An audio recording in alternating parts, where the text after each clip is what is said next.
നമസ്കാരം. പ്രധാന വാർത്തകൾ.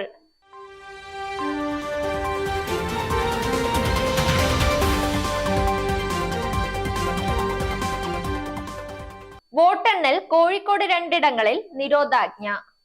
എക്സിറ്റ് പോൾ ഫലങ്ങൾ ശരിയായാൽ 1 കോടി തരും, തോൽക്കുന്നവർ 50 ലക്ഷം തന്നാൽ മതി, വെല്ലുവിളിച്ച് PV അൻവർ MLA. T20 ലോകകപ്പിലെ ഇന്ത്യയുടെ പോരാട്ടം 5-ാം തീയതിയാണ് ആരംഭിക്കുന്നത്. അയർലൻഡാണ് ഇന്ത്യയുടെ ആദ്യ എതിരാളികൾ. വാർത്തകൾ വിശദമായി. വോട്ടെണ്ണൽ നടക്കുന്ന കോഴിക്കോട് JDT കോളേജ് പരിസരം, തിരുവമ്പാടി നിയമസഭാ മണ്ഡലത്തിലെ വോട്ടെണ്ണുന്ന താമരശ്ശേരി കൗണ്ടിംഗ് സ്റ്റേഷൻ പരിസരം എന്നിവിടങ്ങളിൽ 144 പ്രഖ്യാപിക്കും. ഇന്ന് വൈകിട്ട് മുതൽ നാളെ രാത്രി വരെയാകും നിരോധാജ്ഞ തുടരുകയെന്ന് കോഴിക്കോട് ജില്ലാ കളക്ടർ സ്നേഹിൽ കുമാർ പറഞ്ഞു.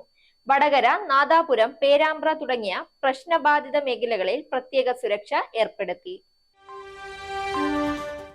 എക്സിറ്റ് പോൾ ഫലങ്ങൾ ശരിയായാൽ 1 കോടി രൂപ തരുമെന്ന് PV അൻവർ MLA. ഏത് സ്ഥാപനത്തോട് വേണമെങ്കിലും പന്തയം വെക്കാമെന്നും തോൽക്കുന്നവർ 50 ലക്ഷം രൂപ തന്നാ മതിയെന്നും അദ്ദേഹം പറഞ്ഞു.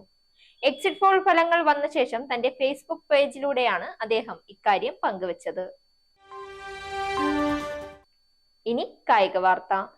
T20 ലോകകപ്പിലെ ഇന്ത്യയുടെ പോരാട്ടം 5-ാം തീയതിയാണ് ആരംഭിക്കുന്നത്. അയർലൻഡാണ് ഇന്ത്യയുടെ ആദ്യ എതിരാളികൾ.